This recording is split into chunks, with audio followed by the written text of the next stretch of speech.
एक तो आच्छादन और एक आह्लादन। तो आच्छादन से क्या मतलब है? जिसके द्वारा भाव या रसों को आच्छादित किया जाए। आच्छादन से मतलब है ढक दिया जाए, उसको एक कवर कर दिया जाए, तो वहां पे तो आच्छादन अर्थ में होता है छंद। और दूसरा है आपका आह्लादन। तो आह्लादन अर्थ वाली जो है चंद धातु, इससे भी छंदस शब्द बनता है। इसका क्या अभिप्राय है? इसके द्वारा पाठकों को आह्लादित किया जाता है, पाठकों का आह्लादन किया जाता है। इसलिए इस छंद के दो अर्थ माने गए हैं, एक तो आच्छादन और एक आह्लादन। ये तो हुआ हमारे छंद का एक सामान्य सा परिचय। अब हम देखते हैं कि छंद शास्त्र के जो प्रसिद्ध आचार्य हैं और उनके ग्रंथ। तो ये बहुत से आचार्य हुए हैं जिन्होंने छंद शास्त्र पे बहुत से ग्रंथ लिखे हैं और अपने विचारों को प्रकट किया है। लेकिन हम देख लेते हैं कि छंद शास्त्र के जो प्रणेता हैं वो तो आप सभी जानते हैं, पिंगल को माना गया है। पिंगल आचार्य का छंद सूत्र छंद शास्त्र का प्रसिद्ध ग्रंथ माना जाता है, जो कि 8 अध्यायों में विभक्त है। ये तो सबसे प्राचीन ग्रंथ माना ही जाता है। इसके बाद अगर हम वर्तमान में देखते हैं तो एक तो केदार भट्ट का वृत्त रत्नाकर बहुत प्रसिद्ध है, जो कि ग्रेजुएशन लेवल में पढ़ाया भी जाता है। और इसके बाद जो रिसेंट में वर्तमान में जो सबसे ज्यादा प्रसिद्ध है और मेंशन है अधिकतर ग्रेजुएशन लेवल पे, वह है गंगादास का छंदोमंजरी। यह भी छंद शास्त्र का एक प्रसिद्ध ग्रंथ है और ये एक आधुनिक ग्रंथ है।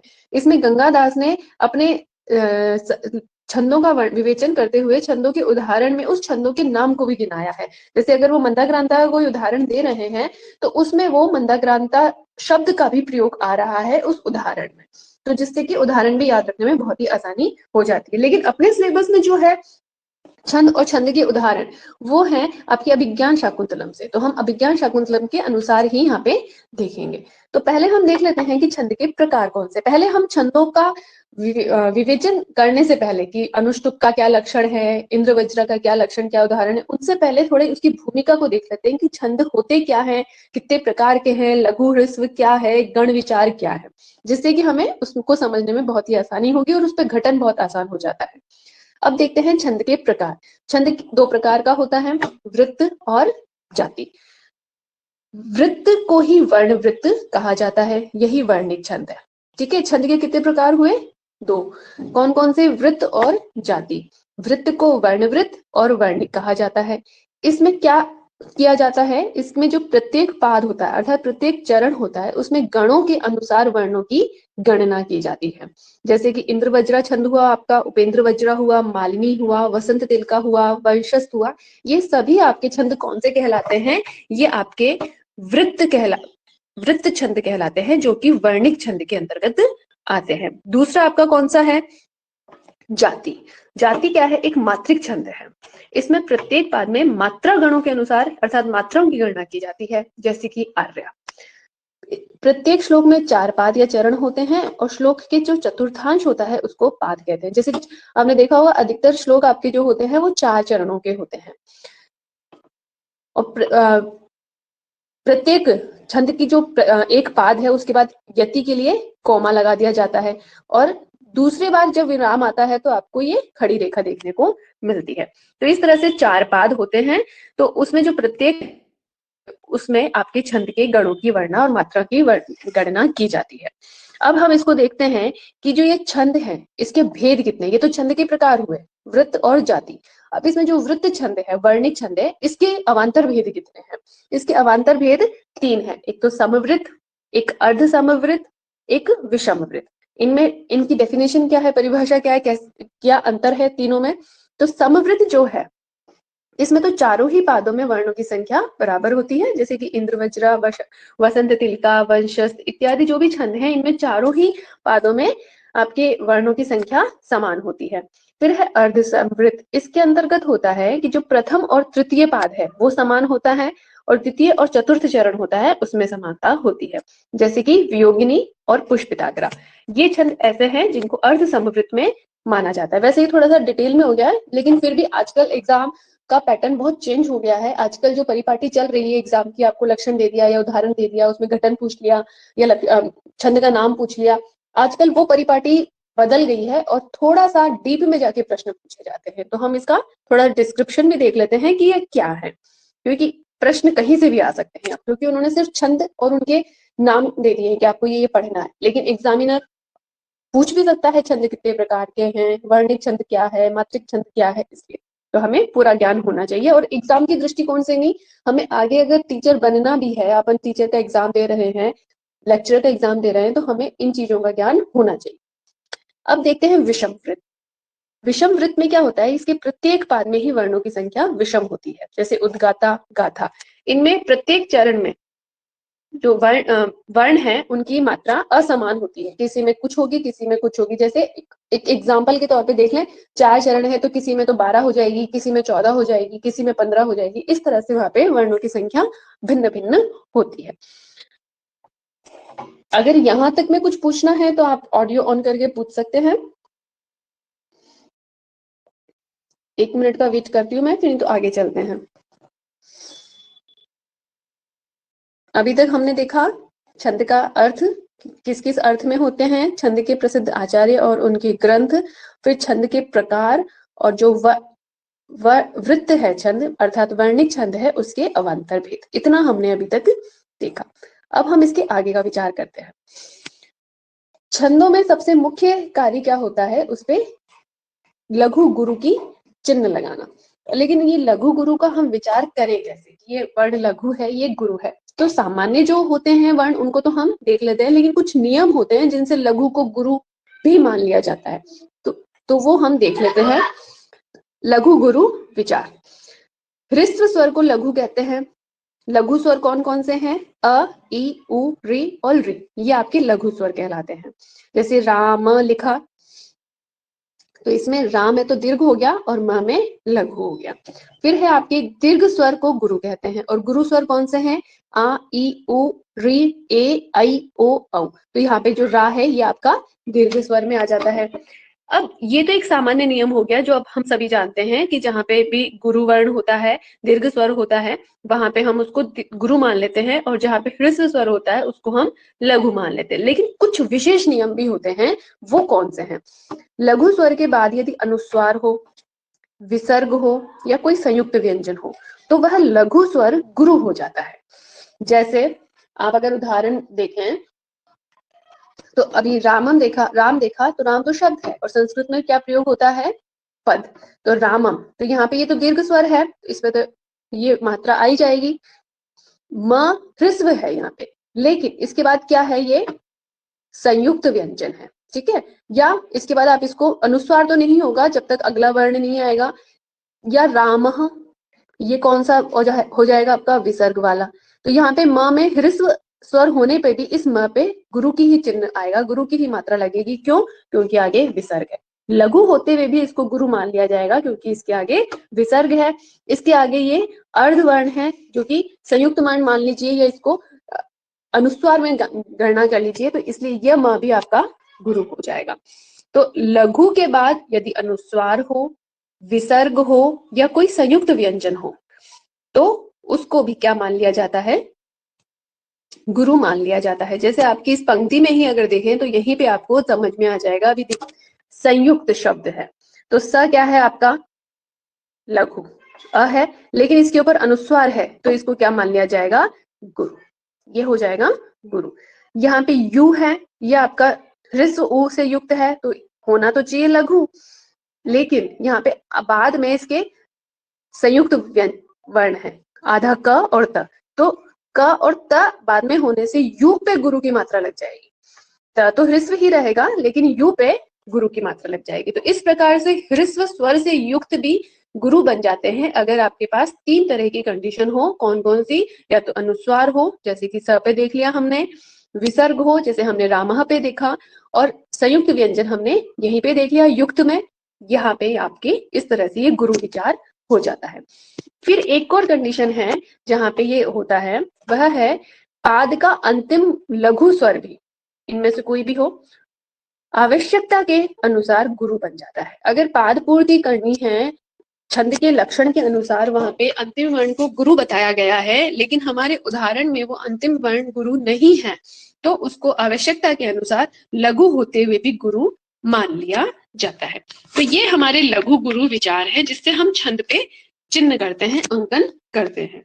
तो इसके लिए ये जो है ह्रस्व, ये तो समझ सब जानते हैं, दीर्घ ये भी सब जानते हैं। ये वाला थोड़ा सा कंफ्यूजन हो जाता है कि स को गुरु क्यों मान लिया गया या यू को गुरु क्यों मान लिया गया। आगे ये ऐसे ही अनुस्वार, तो नु आपका गुरु हो जाएगा, क्यों, क्योंकि बाद में आधा स है। तो इस तरह से ये लघु गुरु का विचार होता है, जिससे कि हम आसानी से छंदों पे लघु गुरु के अंकन कर सकते हैं।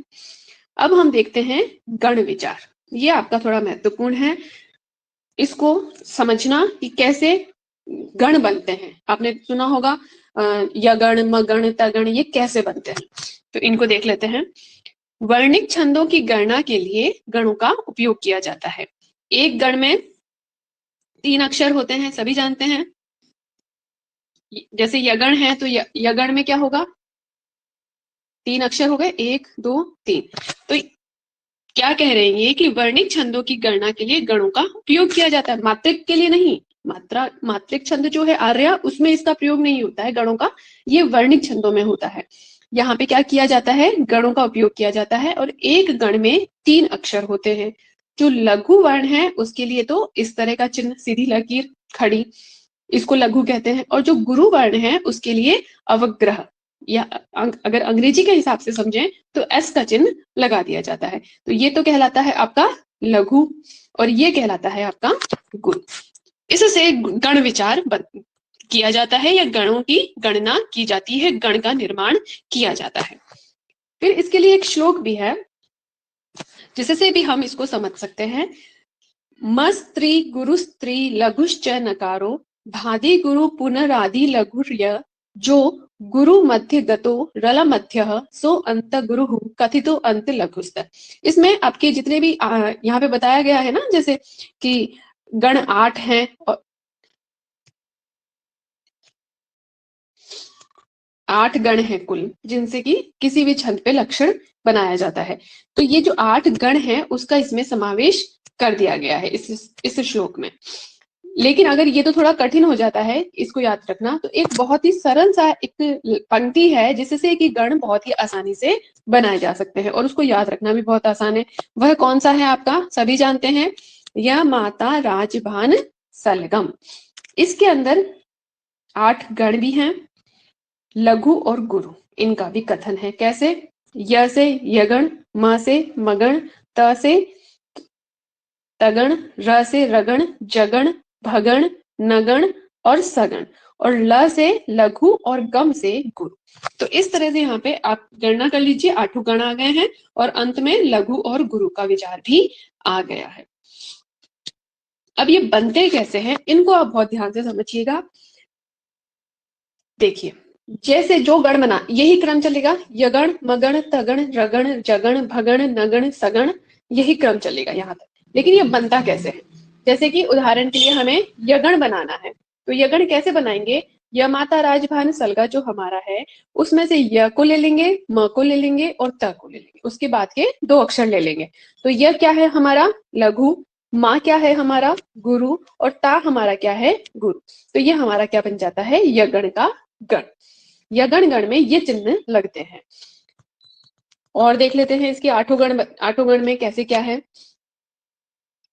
फिर है आपका मगण। मगण में क्या है, वही यमाता राजभान सलगम, आपकी पंक्ति ऐसी की ऐसी रहेगी, बस जिस गण का नामकरण है आपको वहां से उसको बनाना प्रारंभ करना है। जैसे अब हमें मगण बनाना है तो यह को आप छोड़ देंगे, शुरू कहां से करेंगे, माँ से। तो माँ में क्या है, गुरु, ता में गुरु और रा में भी गुरु, मतलब दीर्घ स्वर है तो यहाँ पे गुरु गुरु गुरु हो जाएंगे। तो मगण कैसे बन जाएगा, 3 गुरुओं से युक्त आपका मगण बन जाएगा। तो ये बहुत आसान है, अगर आप ध्यान से 1-2 बार प्रैक्टिस करेंगे तो बहुत ही आसानी से आपसे बन जाएगा। बस आपको इस पंक्ति से आपके 8 गण बन जाते हैं। अब इसका अंतिम देख लेते हैं, जैसे कि आपका सगण है अंतिम, इसमें थोड़ा कंफ्यूज हो सकते हैं आप, इसलिए हम इसको बनवा देते हैं। सगण में क्या है आपका, य छूट जाएगा, म छूट जाएगा, त छूट जाएगा, रा, ज, भ, न, यहां तक तो ये छूट जाएंगे, इनको आपको नहीं करना। स से शुरू करना है, तो स में क्या है आपका, लघु, लघु चिन्ह लगेगा, ह्रस्व स्वर है। ल में आपका ह्रस्व स्वर है और ग में आपका क्या है, म लगा हुआ है आगे, हलंत वाला आधा म बिना स्वर का, तो म आपका क्या हो जाएगा, गुरु। तो इस तरह से आपका ये सगण बन जाएगा। तो इस तरह से ये आपके 8 गण का निर्माण होता है। इसको आपको बनाने की प्रैक्टिस करनी है, ये आपका होमवर्क है, मैं आपके होमवर्क में भी डाल दूंगी कि आपको ये 8 गण बना के देखने हैं और लिख के बताना है। तो इस तरह से आपके ये गण विचार हो जाते हैं। अगर इसमें कुछ भी समझ में नहीं आए तो आप डाउट सेक्शन में भी लिख सकते हैं, और अभी इसको पूरा करने वाले हैं, उसके बाद आप अपना ऑडियो ऑन करके भी पूछ सकते हैं। फिर आपका ये तो हुआ वर्णिक छंद कि वर्णिक हमने क्या किया था, गण विचार किया, और गण विचार में हमने गण विचार किसके लिए किया जाता है, वर्णिक छंदों के लिए किया जाता है। फिर हम अब वर्णिक छंदों का हमने कर लिया कि गण विचार होते हैं, लेकिन जो छंद हैं वो तो हमने देखे थे प्रारंभ में कितने प्रकार का होता है, 2 प्रकार का। तो वर्ण वाला तो हमारे वृत्त में काम आ गया, ठीक है। और दूसरा कौन सा था हमारा, जाति। जाति में क्या था, मात्रिक छंद। तो मात्रिक छंद में क्या रहती है स्थिति, वो हम देख लेते हैं, फिर हमारा ये छंदों का विचार लगभग पूरा हो जाएगा और हम कल की कक्षा से इनको पढ़ना प्रारंभ कर देंगे। तो जब ये मात्रिक गण है, ठीक है, तो मात्रिक गण में क्या होता है, मात्रिक छंदों में प्रत्येक पाद की मात्राओं की गणना की जाती है। तो जैसे लघु स्वर से युक्त कोई वहां पे शब्द है तो उसको तो 1 गिना जाता है, जो गुरु स्वर से दीर्घ स्वर से युक्त है उसको 2 मात्राएं गिनी जाती हैं।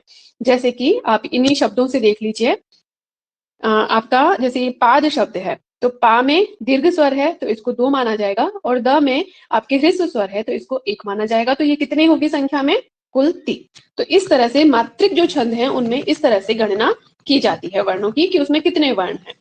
अब हम आगे देखते हैं यति और गति।